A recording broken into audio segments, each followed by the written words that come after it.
Hello my lovely viewers, আসসালামু আলাইকুম। কেমন আছেন আপনারা সবাই? আশা করি সবাই খুবই ভালো আছেন।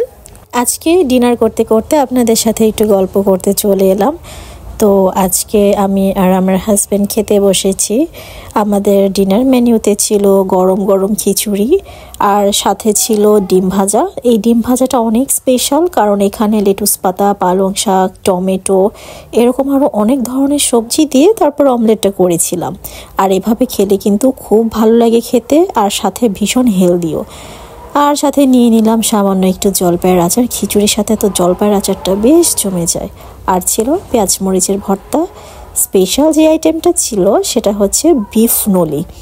গরুর মাংসের এই নলিটা খেতে এত ভালো লাগে।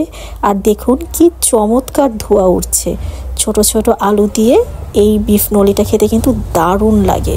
আলুগুলো একদম আস্তে আস্তে থাকে, ছোট সাইজের হওয়াতে ভেতরে কিন্তু মশলা ঠিকই ঢুকে যায়, পানসে লাগে না। তো আমি নলের ভিতরের চর্বিগুলো একটু বের করার চেষ্টা করলাম, কিন্তু বের হলো না। তারপরে মাংস নিয়ে দেখুন মাংসটাও কি চমৎকারভাবে সেদ্ধ হয়েছে। আর এরকম ফ্রেশ মাংসের টুকরা কিন্তু আমার কাছে দারুণ লাগে খেতে।